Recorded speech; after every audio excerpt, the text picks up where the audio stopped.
two or three little things that we do have to take care of in a business manner before we get into our program. And one of the things is that I recently received this Dutchess historian from the Dutchess County Historical Society, and I would like to read just a couple of things out of here, which is short. The President's message is on the front page, and it's pertinent to all of us. We have been so long associated with the Adrian's Memorial Library that many of us do not comprehend the services that the library has been rendering.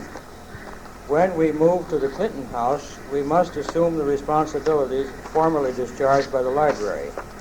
How we do this constitutes challenge number one. Challenge number two is concerned with what the association does for its members. Our members have many interests that are not met by pilgrimages and meetings. We must establish channels so that those with similar interests may communicate with each other and exchange ideas. To do this, we need the cooperation of our local societies. Thirdly, what is our leadership function in the community? We must take the lead in observing historical circumstances and events. One of the most important in the near future is the observance of the creation of Dutchess County in 1863. What are we going to do? What are the local societies going to do? We should begin now to make plans for this observance and for cooperation in every way with programs and activities that may be planned by the county government. Signed, Franklin Butts, President, Dutchess County Historical Society. There's another announcement in here that should be read, and that is there is a genealogy seminar. The Dutchess County Genealogical Society will hold its September seminar on Saturday, September 22 at Bowden Park, Building 6, on Schaeff Road in the town of Poughkeepsie from 9:15 to 3:30. Early morning coffee and lunch will be provided. In the morning, Ken Stryker-Rada will speak on the use of immigration records and passenger lists in genealogy. Harriet Stryker-Rada will speak on preserving, publishing, and distributing your genealogical research. A number of workshops will be held during the afternoon.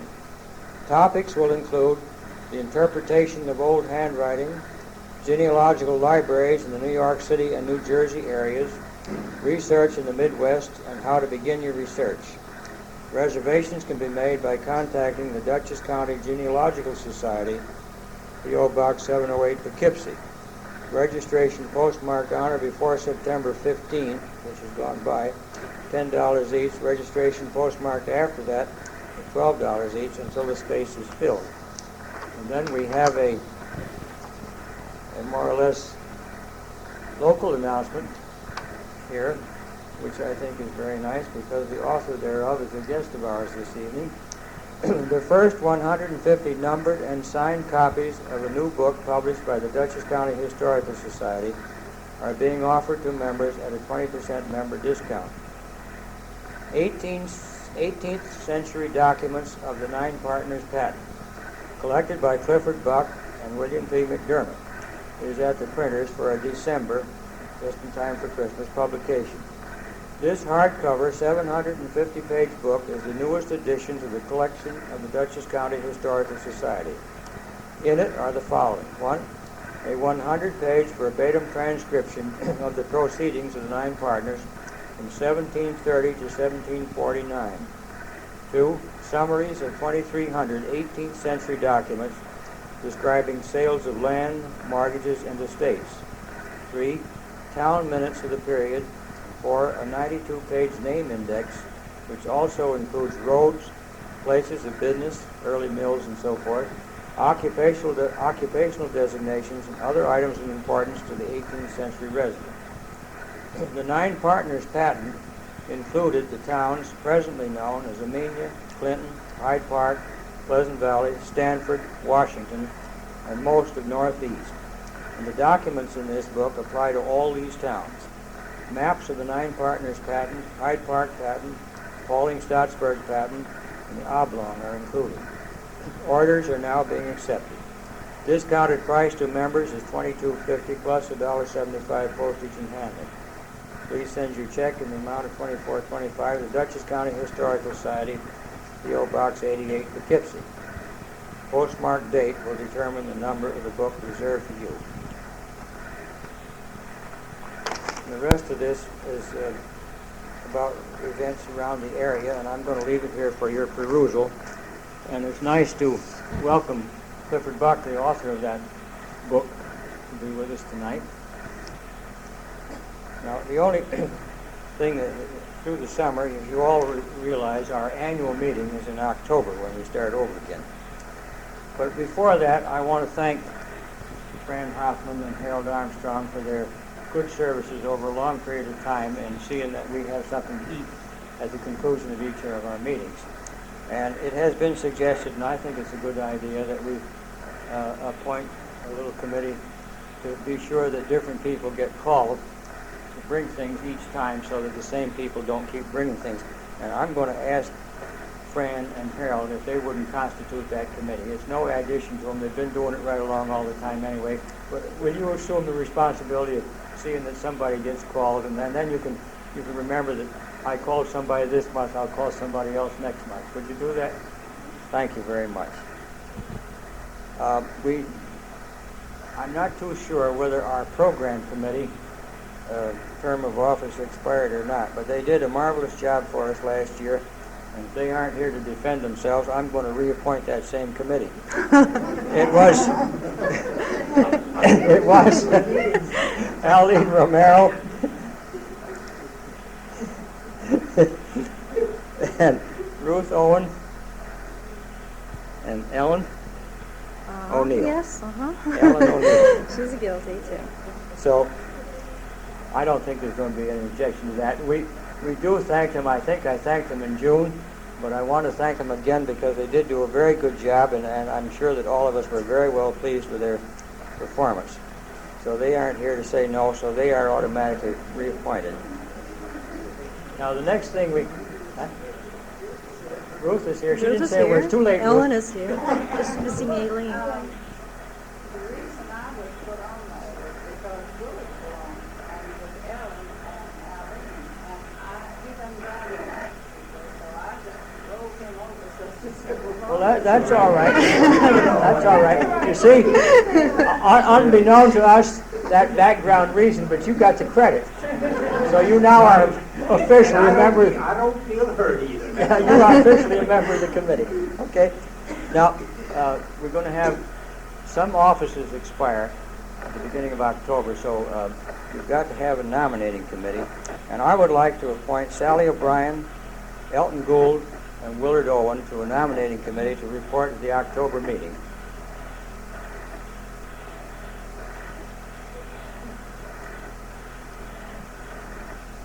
Did you get that, Liddy? Yeah, I believe there's only going to be one vacancy to fill. Well, whatever. You'll have to Okay, look it up. okay. I'm not too sure. Last All year, right. last year in October, I was kind of out of business, so I'm not sure just what expires. But the nominating committee and the secretary can straighten it all out.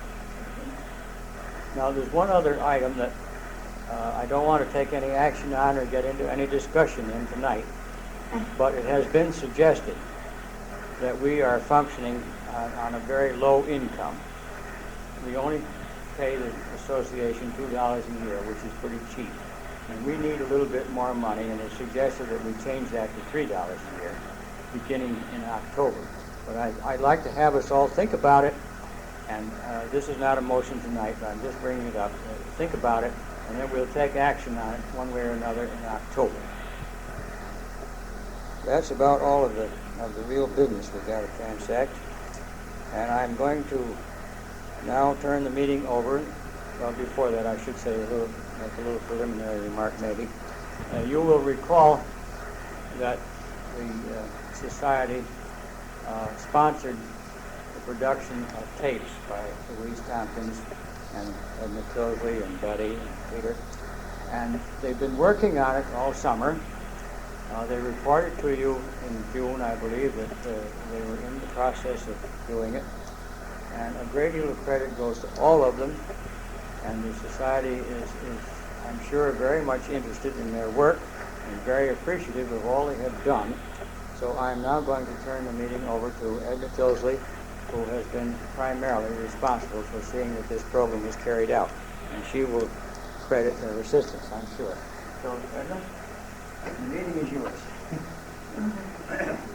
College Hall is the second annual Louise Tompkins night because nearly a year ago we met here to honor Louise and probably remember that. At that time he was presenting us a certificate of honorary membership to the Dutchess County Historical Society and a life membership to the Town of Washington Historical Society. And since that time she's received further awards. She received a merit plaque from the American Legion, which is their highest honor they give to civilians, and she was named a lioness by the Millbrook Lions Club. Yes, but don't interrupt me. I was about to say that she had the distinction of being the only lioness in Millbrook. And tonight brings another tribute to Louise as we note the unveiling of her latest project. As Charlie just mentioned, you may remember that when we met here last November, it was suggested that we consider preserving in some usable form Louise's writings and the history of the town of Washington and other relevant material. For some reason, that suggestion was not pursued. However, Louise is not easily daunted, and toward the end of the winter, when I visited her one time, she suggested that we try doing this on tapes. And not knowing whether the venture would be successful, we carried it on quietly on our own beginning last March. And when our efforts showed promise, why then we confessed our secret activity to this organization and asked for their support and sponsorship. Both were granted. Work has continued with the added assistance of Peter Fiore. Peter is a former pupil of mine. When I learned by chance that he was very adept at handling tape recording and anything concerned with that, I enlisted his help because I'm a sort of person through all mechanicals who embarked at. And Peter has been a great deal of help during the summer. As a matter of fact, he, besides helping me retape some of the tapes that had been on a very long tape, we wanted to shorten it. We took over a few sessions, tape recording sessions this summer with Louise in order to give me a little vacation on a couple of occasions. And Mr. Thomas Fiore, Peter's father, has graciously allowed us off our visiting privileges and the use of his office for our special cases, and as well as the use of his room tonight. And we're very grateful for that. And thus far, the completed recordings include these titles: Millbrook the Beautiful, The Great Fire, The Italian Contribution, New Year's Celebration, Public Transit, The Quaker Meeting House, The Depression, and Dutchess County has always been a horse country. And just yesterday, Louise and I finished The Shoemaker, the Shoemaker, thus Louise. Now later this evening, we will discuss the use of these tapes by the public after they've been turned over to the library and properly cataloged by Louise Lois Griglow, the librarian. And I hope it will also give me a little bit of time to make one or two relevant remarks after the program. Before Peter lets us hear parts of the completed tape, just enough to arouse your curiosity, Louise would like to tell you about some of the pains and pleasures of production. It's my pleasure to present to you Louise Tompkins, our Town of Washington historian. Louise. I'm very happy to be here tonight and to thank all you wonderful members of the Historical Society and our distinguished president and our trustees guests. And I just want to thank each and every one of you for all you have done to help me to embark on a new career. And it's just the greatest joy. It was one of the highlights of my whole life to be here this evening and to thank you for all you've done, because it's been great getting all these facts together, but time passes so quickly, and these very good accounts that we have about our locality and the people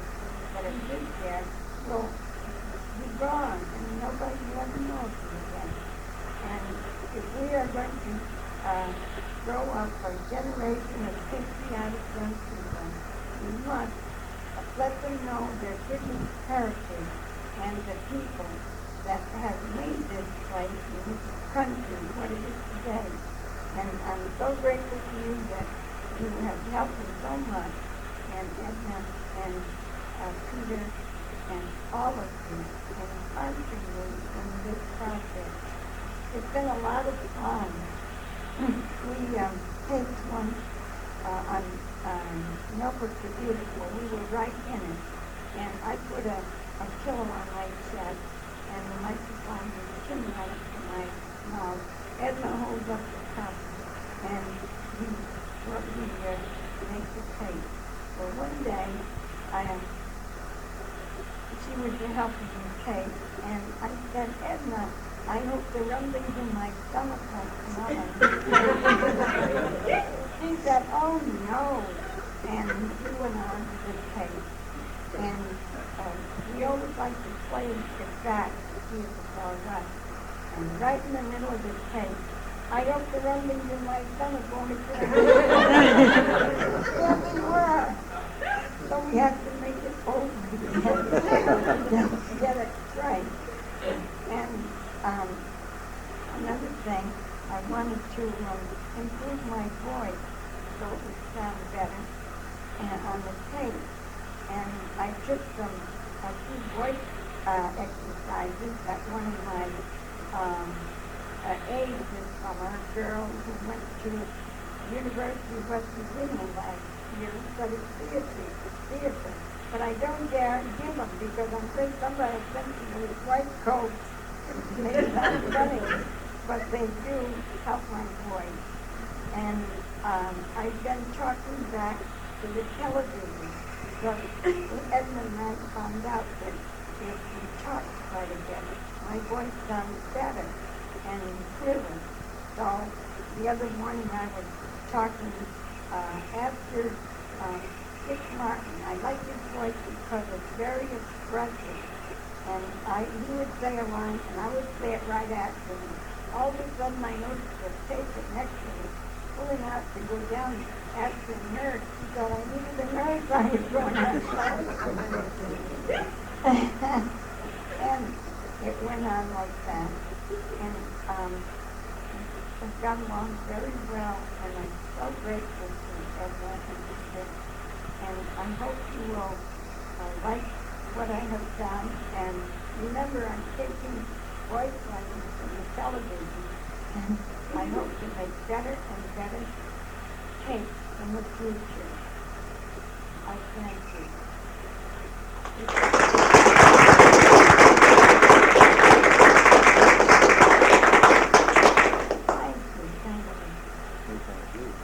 And now may I present Peter Fiore, who will play the tapes, or portions of them. Louise Tompkins, historian of the town of Washington, Dutchess County, New York. I will now try to tell you some of the highlights in the history of this fine town, in the hope that there will be people who will want to come to live in this town and enjoy these lovely surroundings.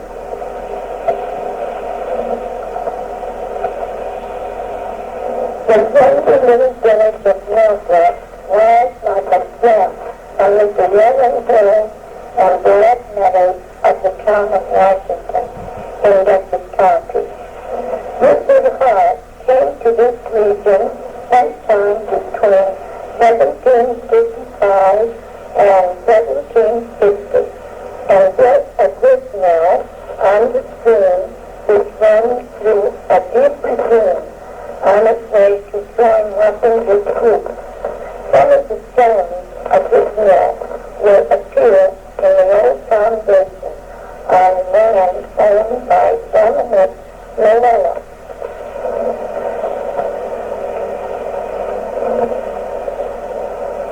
Other mills were built along this stream to take advantage of its water power. In fact, when Richard's brother Philip inherited the property, he built a cotton mill which ran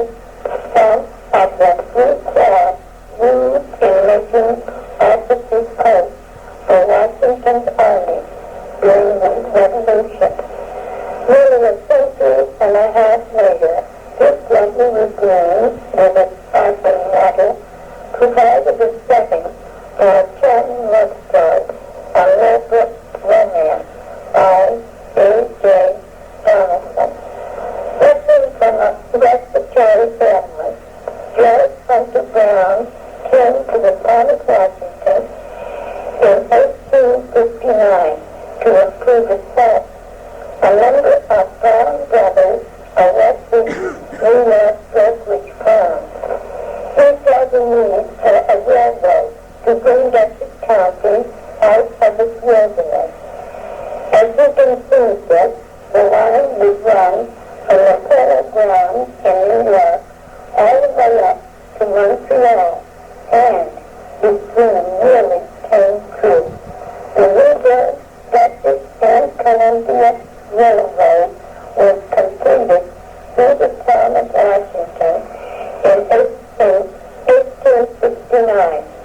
Brown, in the meantime, had purchased a farm along the brook at Hartsville, and the river further on in the town of Washington. In his honor, town officials named the new station Ladbroke from the title of his estate. Greetings, everybody. I will now tell you about the night that Ladbroke almost died. River Bay peacefully sleeping under a starlit sky and covered with a soft white blanket of snow. An atmosphere of sweet peace and quietness covered the entire community. It seemed as if nothing could ever happen to disturb its rest. The time was about the end of November in 1916. Patrick Keever had a fine large store on the corner of Church Street and Franklin Avenue. He had decorated it attractively for the Christmas holidays, and his Christmas goods were ready for sale, although storekeepers did not prepare for the holidays then as far in advance as they do now. Behind Keever's store on Church Street is Jake and Tony Pollock's Hotel. It was an attractive three-story building with tower rooms on the third floor. Jake was a short, melancholy man with the cordial manner of a host of an establishment of that kind. In those days, most men wore shirts with collars that buttoned on, but not shirts. He wore the shirts, of course, but he never bothered with a collar, although he always wore a suit with a vest. Never was he seen on the village street without a sturdy hat on his head and a cigar in his mouth. On the 30th night of the fire, Charlie Britt, a high skater, occupied a tower room in Jake's Hotel. He drank himself drunk and went to bed with a lighted cigarette in his mouth. In a short time, he fell asleep, and when he awoke, the bed was a mass of pain. Miraculously, he escaped unharmed, and it was said, "You never see a drunk man get hurt." Blood-curdling shouts and screams of "Fire! Fire! Fire!" awakened the villagers on a night that had begun so peacefully. The flames from the tower room spread quickly to the hotel roof and shot high up into the sky. They were seen as far away as Pleasant Valley, and people rushed to the assistance of the stricken village. It must have been 11 p.m. when the fire was discovered. The local fire company responded at once, but it had nothing with which to fight the fire except a hand pumper with a capacity of 50 gallons of water. Reardon, the village undertaker, donated the services of his black horses, which he used to draw his herd. There was no water system in Ladbroke, and the horses pulled the pumper around the village from cistern to cistern,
behind the hotel to the outside cellar door, which they somehow opened. Hastily they carried out case after case of whiskey, which they took across Church Street and up to the street to safety in Joe Bird's blacksmith shop. On one of their trips out of the cellar, they came face to face with the district nurse, Miss Golden. She tried to make them throw the case of whiskey back on the fire. They refused and told her to go where the fire was hotter yet.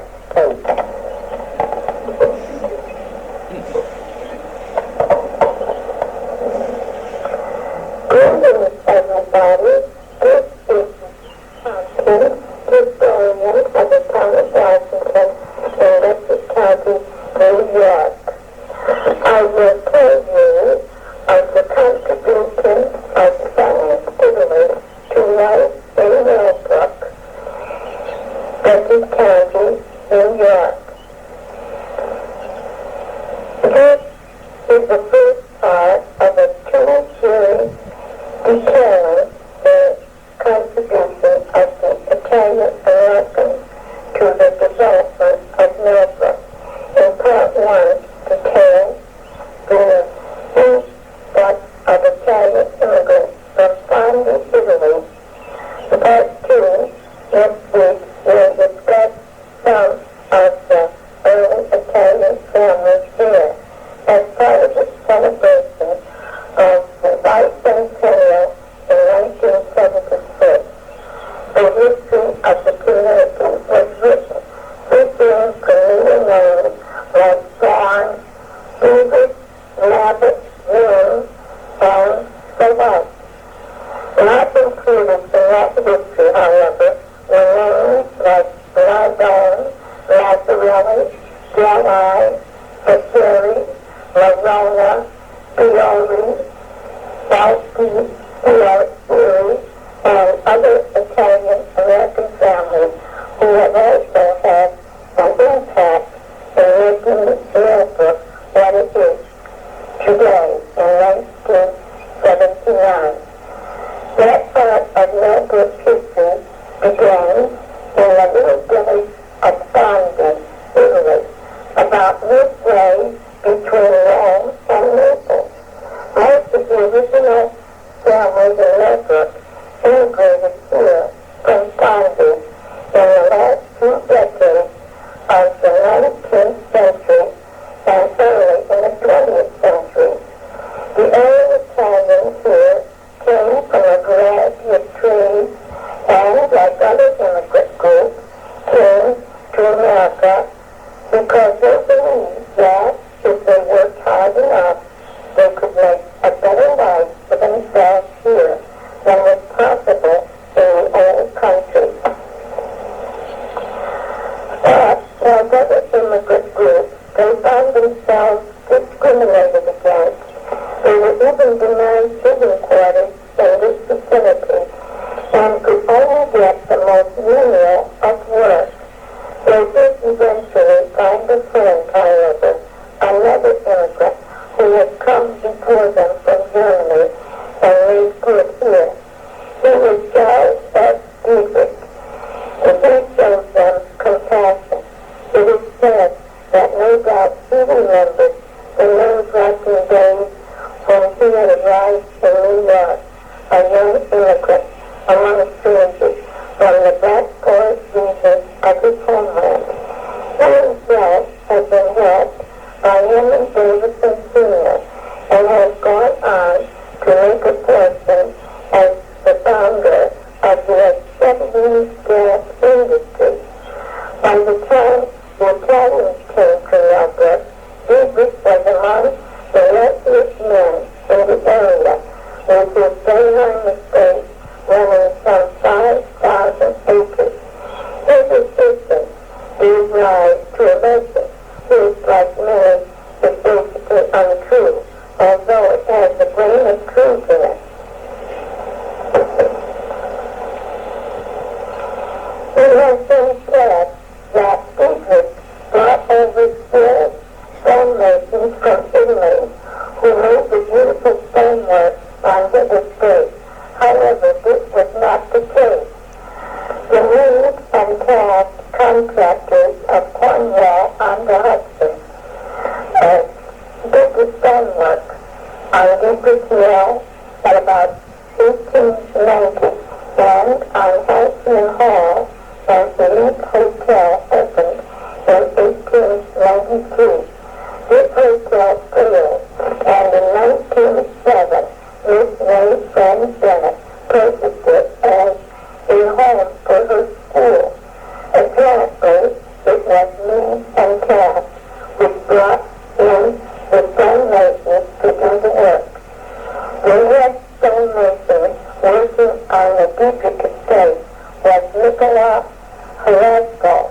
He and other masons built the big house, the dam to form the lake at Greyhound, the stone barn, and constructed the rest of the stonework on the estate. Greetings, everybody. This is Louise Tompkins, historian of the town of Washington, Dutchess County, New York. I will now tell you about the way the people in Millbrook ushered in the new year with church bells and shotguns. This unlikely combination was once the way Millbrook ushered in the new year. In the old days, people hitched jobbing to the sleigh and drove over the snow-covered roads to the nearest church, where a midnight service was held to ring in the new year. On the stroke of midnight, the church bell was rung loud and long as the new year was ushered in. The people in the congregation sang hymns and wished each other good health and happiness in the new year. Then they removed the blankets from their horses that they had tied under the church shed and drove home with sleigh bells ringing merrily. Some men had their own particular way of saluting the new year. They got out their shotguns and on the stroke of midnight fired a four-shot salute into the sky.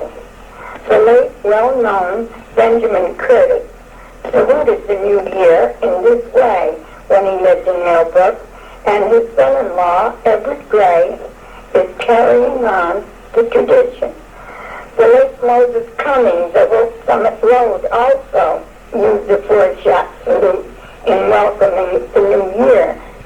Families gathered in front of their fireplaces or chunk stoves to watch the new year in and to offer to it toasts in hard cider or eggnog, as the case might be. The old year, with its griefs and troubles, was gone forever, and they were fired up by the hope that the glad new year would bring the realization of their cherished dreams and successes. This is Louise Tompkins, historian of the town of Washington, Dutchess County, New York. Greetings, everyone. I will now tell you about the old Quaker meeting house. Perhaps it was the bicentennial, but many of us seem to have a heightened awareness of these days of our roots.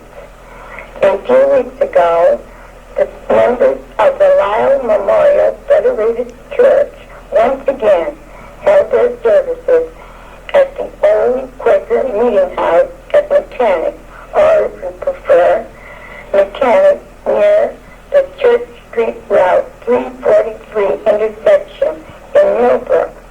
The Quaker meeting house, also known as the Nine Partners meeting house, is really Millbrook's link with its roots.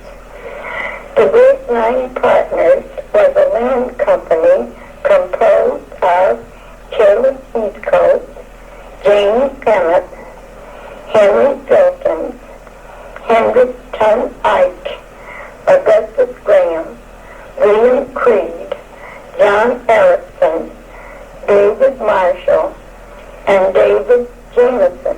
These were men of wealth and high social standing. The patent was granted to these men on May 27, 1697, by the Crown of England. It comprised a strip of land 9 miles in width, extending from the Hudson River northeasterly and embracing portions of the town of Amenia and northeast, besides 9 water lots on the lower part of Hyde Park. The tract was divided into 36 lots of about 3,400 acres each. The house of public worship, erected by the Society of Friends at Mechanic, was one of the first churches in the town of Washington. A log meeting house built on the same foundation was destroyed by fire on December 27, 1778, which doubtless led to the erection of a less perishable building. Greetings, everybody. This is Louise Tompkins, the historian of the town of Washington, Dutchess County, New York. I will now tell you about the beginnings of public transportation in our beloved county.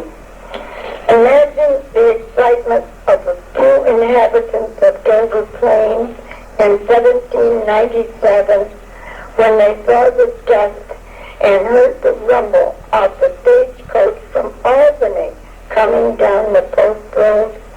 The coach was drawn by 6 strong horses that were driven by a veteran driver, because it was no easy task to drive them over the rough roads of that day. The coach carried passengers with their baggage and also the mail. Some of the passengers sat on top of the coach, where they had a perfect view of the countryside as they passed through it. They are said to have joked with the passengers inside the body of the coach, telling them that they didn't know what they were missing. In an old New York City newspaper of October 2nd, 1797, there appeared the following advertisement. Vermont stages, passengers and mail will leave New York City on Monday, Wednesday, and Friday morning at 8 o'clock. Run to Bedford the first day, to Dover the second day, and to Bennington, Vermont the third day. Fare 5 cents a mile. These stagecoach drivers had stops where they had changed horses and gave the passengers time to get something to eat. At the end of the day's run, there was a coach stopover where there was a stable for the horses and an inn or farmhouse where the passengers could find food and a nice lodging. Greetings, everybody. This is Louise Tompkins, historian of the town of Washington, Dutchess County, New York. I will now tell you a few of the memories of the Great Depression. A thick cloud of gloom was gathering over this land. Soon all businesses and other commercial activities would seemingly stop at dead center. People would be frightened and frustrated. The year was 1929, and this would be the last carefree summer of the roaring 20s. With the advent of fall would come a deepening depression, economic hard times, which would hold the country in a tight grip for years to come. Millbrook at that time might well be compared to the feudal economy of medieval Europe. Life, the economy, protection from the outside world, all revolves around the special relationship between the lords of the great estates and the common folk in their fiefdoms. No, there certainly was no one a half a century ago in Millbrook who considered himself a slave or a serf. Far from it. Folks here were and still are fiercely free and proud. But when hard times hit, the wealthy estate owners went out of their way to keep the very worst of it away from the people of the community. The men and women who held jobs on the many estates in the vicinity of Millbrook were fortunate. Although the estate owners were unable to take on new workers, they did their best to keep their regular workers on the job.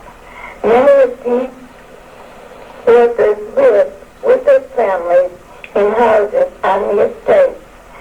These estates were like little villages in themselves, and those living there suffered less than most from the Depression. Jimmy Hayes of Millbrook was a young man then. His father worked for Rosamond Miller Jr., and his family weathered the Depression quite well, but there were no jobs for anyone else.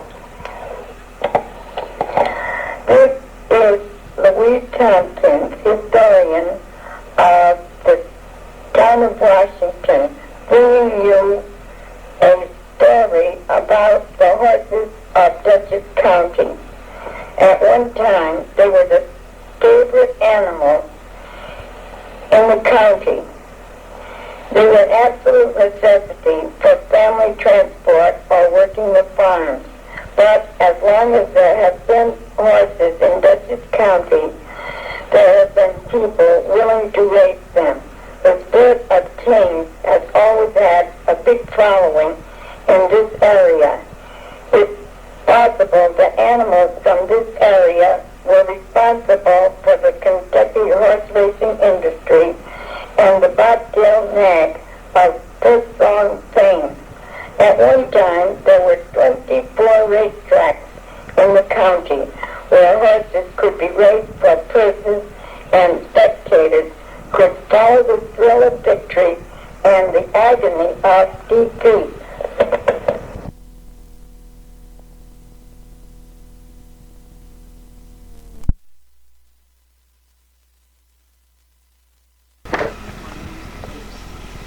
I think it, my voice is still. That last one was better, wasn't it? Yeah, I think in some places I have the microphone too close. In some places I sing too hard on my voice. In some places I probably forgot to give you a sip of water because Maybe that you was need it. every paragraph. You know, these people are wonderful. All through this, I hadn't seen one person go to sleep. That's because you have dark glasses on. I look under them. I see my nose up to look under.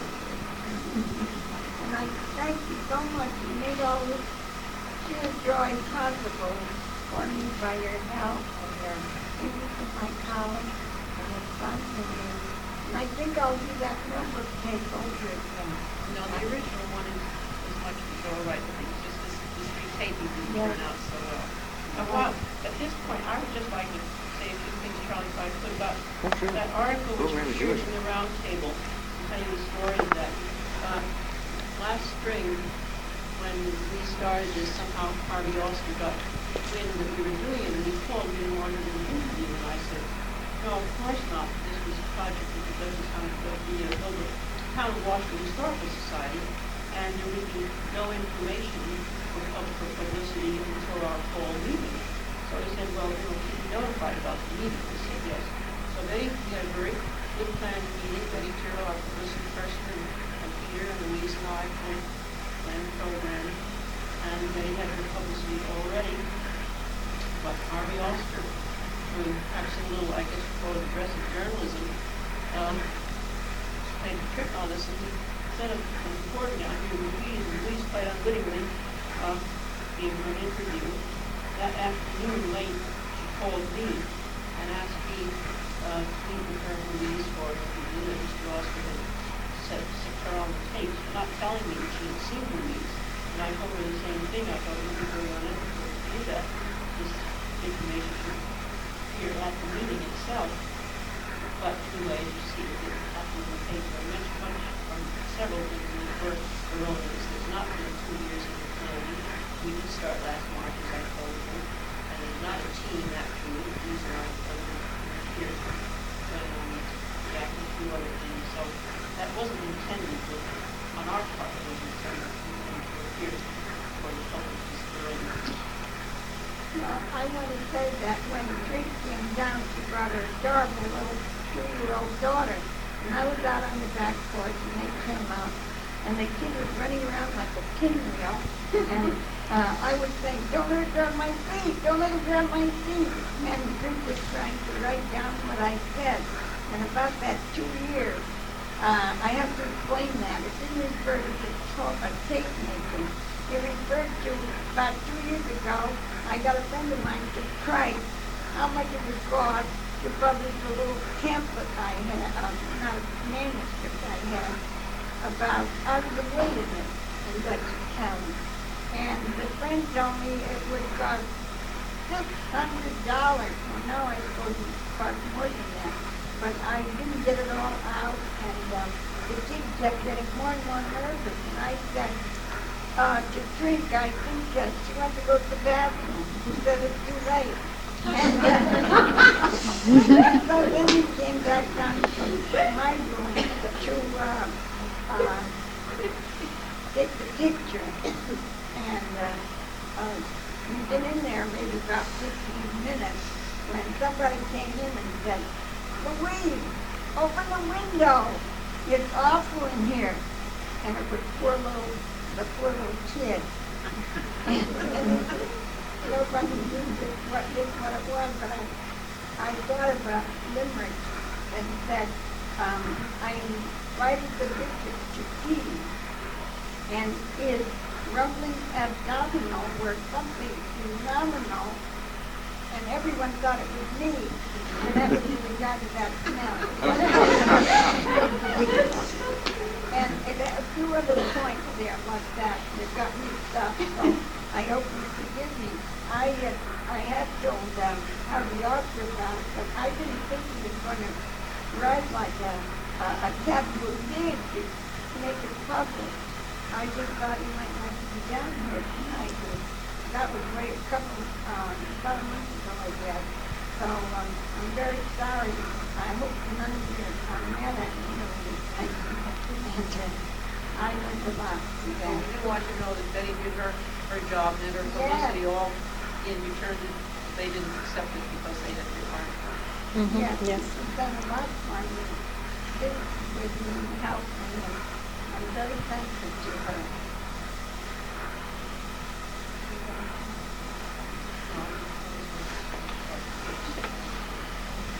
I thank you all for listening. I love you all, and I hope you have a very wonderful time.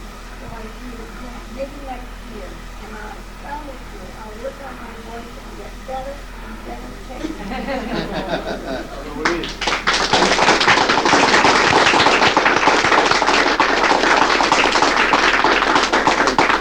Not easy to express to you, Louise, our appreciation and gratitude for all that you do for us and all that you have done. This I know, is a very strenuous undertaking for you. And you know, you have assistance, Edmund, Barry, Peter. It still is a very marvelous output of yours, and I'm sure that we are very, very appreciative of it. And we do thank the whole group of you who were part and parcel of this taping, and which we will continue to do as long as Louise furnishes material for us, and we'll agree to do it.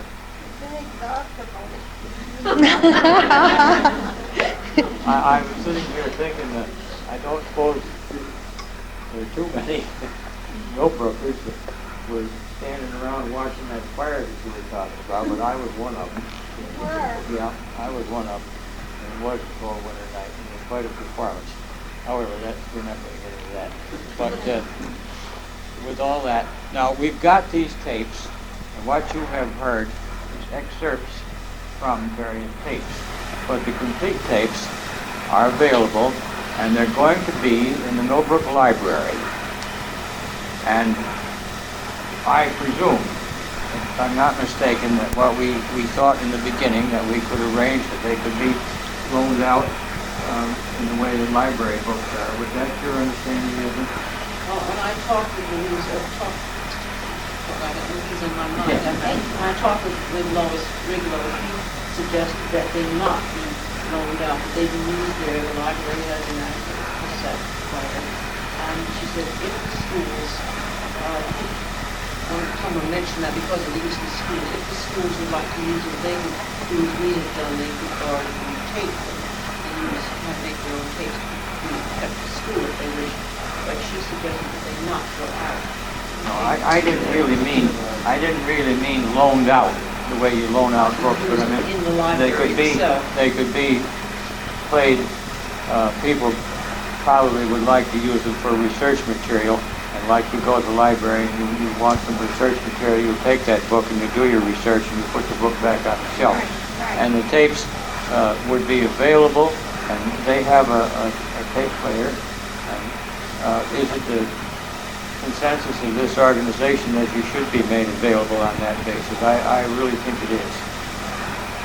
No objections. Well, then let us say that the tapes will be kept in the Millbrook Library and be available for reproduction by the school or perhaps some other historical group if they're interested in them, but not to be taken from the library, but be available for research and playing on their equipment. Is that the way you all understand it? I think that would be best because 2 years ago I made a tape for a high school kid, and she unfortunately left it in her pocket and disappeared. Well, things do winter kill like that lots of times. Isn't that right? Yeah, I've seen that happen. So we do, after all the effort that went in it, we do need to be careful that they're not misused and that they're not taken from the place where they're supposed to be. So I think, Betty, you have it recorded as such that just exactly what the restrictions are going to be. They are restrictions in one sense, but they are not restrictions in another sense. We want the people of the community or anyone who is interested, groups or societies, to use them, know that they are available for use, for research and whatever need is required, but they will be left where they are. Fine, well, tomorrow I shall turn them over to Mr. Riglow. She said we should have all the properly. No. Yes.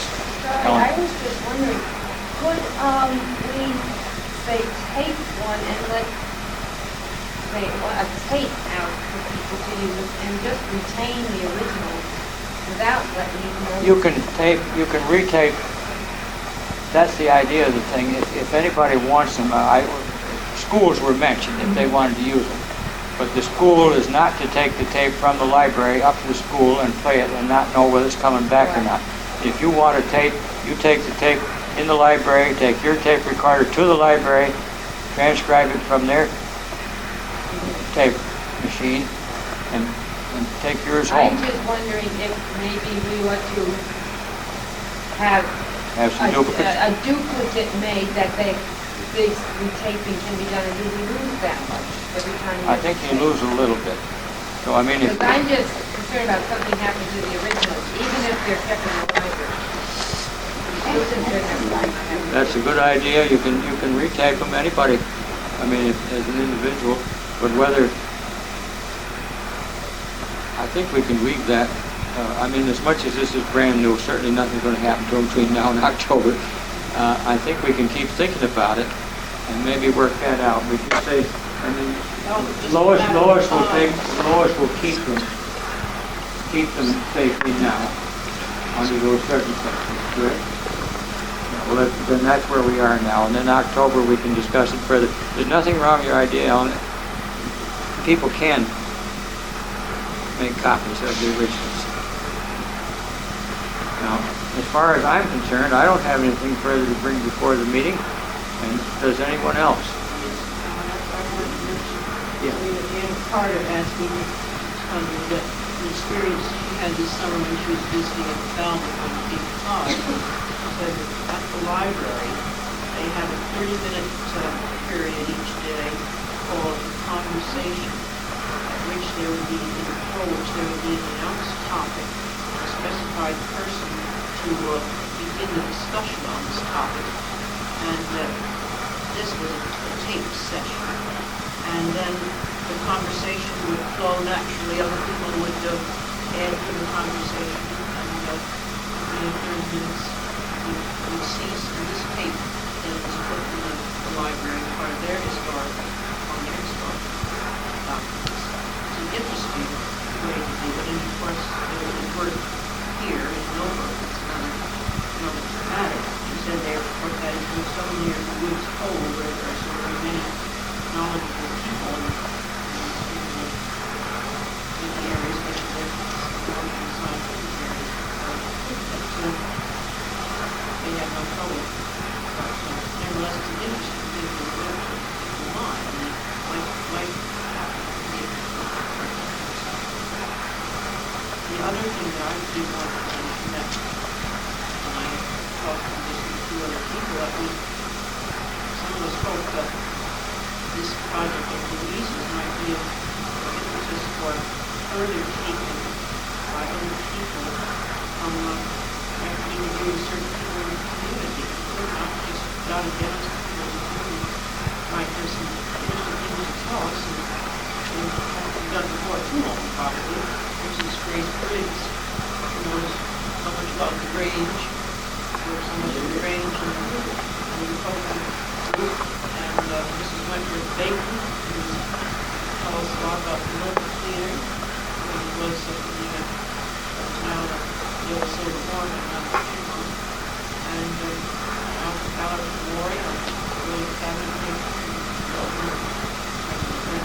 business, and Mrs. Judy Anderson, who was lifelong resident of the Wilson Lois said that she would try to get her book on the internet. She could use it as well. If you do this well, you have new techniques on your time. And then also some of the professional and Ms. Elizabeth Groff taught many years. These are just suggestions, but they are going to be followed by these people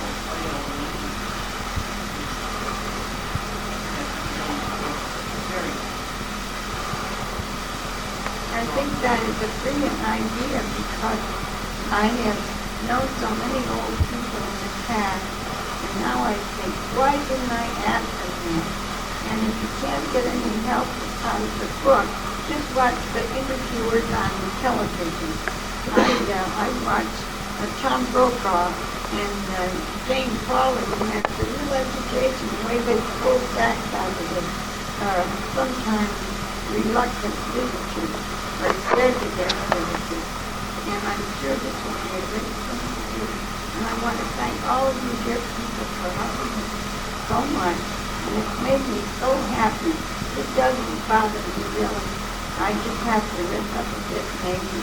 But you know, somebody told me once that my tongue was hung on a swivel, and when I get tired on one end, I just turn it around on the other. And I think that's a pretty good description. I just love listening to Kate. I thank you all again. And here I am. Well, that's a good way to be. Your tongue is hung on a swivel. Mine is only hung in flaps all the time. Yes? Our son's teacher, Acton, Massachusetts, in high school or teachers in college also. And this summer, a group of teachers were given a grant to study on the aging. Now this isn't just about senior citizens, but they have to make up programs that will be given in the high schools to teach their children at that age to learn about aging. But when he was visiting us this summer, he picked up the Register Herald, and in that was an article by Louise. And he was very interested in it. And he took it back with him to Massachusetts, and he said, now promise me you will keep me informed of the progress of these things. So now you see her story is going to be up in Massachusetts also. How nice. How nice. You see, Louise? And also this morning, I must tell you, I had an early telephone call from Will Seppi, who lived in Nova, and he had seen the article, and it recalled his mind the fact that he had done a history of the Nova Fire Department, but he turned it over to Ray Cunningham when he left Nova. He wants me to find that because I think it's probably like that on tape. Oh, yes, I love that. All these things, you It's see, generating a lot of interest. it is generating a lot of interest, and I think it's a good thing that we started all this. You see, you start something simple and floppy. Sometimes it has flowers on it, sometimes it has dead leaves on it, but this apparently is going to have flowers. And I think if we can look that up and right, when he gets back home, he may have some idea where it is. I'm sure I wouldn't if he'd given it to me. I couldn't find it. He gave it to me yesterday. But anyway. Wife had it cleaned out, he probably got it yet. If his wife had it cleaned out, he probably got it yet. And I must tell you too, he said that he has already chided Louise for that Italian article because he didn't include his father, who was Benedetto Secretary with the stonemason, and worked on all the putting away the sidewalks in the village of Nova. He worked for George Lawrence when he did that. So he said he was pictures like that. That's one of the things you're always subject to omissions. You know, you can research anything as far as you want to go, and there's somebody says, "Oh, you didn't get so-and-so, you didn't get so-and-so." But those were interesting to me too because, all the families. I mean, when I was a kid, I worked with Tommy's father, Peter's grandfather, summers when I was going to school, and we had the most wonderful time. And I just remember all those times. And you know, not to prolong the meeting, but with Louise's tape, it's hard to convey the situation exactly up there. But while those people, when they first came over here, and they didn't have very much, but they were the happiest bunch of people that you ever saw in your life. As soon as they got home from work, there was nothing but fun. I mean, all kinds of music and singing and the kids playing, and they were the happiest people you ever saw. And I don't know how they were because they only worked from the 1st of April till the middle of November, and they got laid off. There wasn't any unemployment insurance or anything like that. They were laid off, period. So they banded together and they lived in, you know, what we would consider too many people in one house, but it didn't bother them any. And they made do, and they got along fine, and they were a happy bunch of people. And they certainly raised some very, very lovely families all around, and we're very proud of them. I can tell you that right now. And they had a struggle in the beginning. But I guess most every generation or every country that sent people over here had almost the same thing. But that's another subject entirely. But in as much as we're talking about that, and you have that on your tape, as a kid, I can remember early 1900s that they were a hard-working bunch. And they didn't earn very big money, but they made the best of everything, and they had a good time. And they produced some very wonderful families. That's the reason they could stand the hardship, because they saw the funny side of everything. Sure they And did. here's something that amazed me out of that. They only got $1.25 a day, but that's something. And yet, they saved up money to go second series every 2 years back to Italy. Sure. I think it's terrific. Sure is. It's a difference, all a sense of values. Well, I think, folks, that unless someone has something to bring before the meeting, I would say that we will adjourn until our regular meeting in October. No objection? Here comes the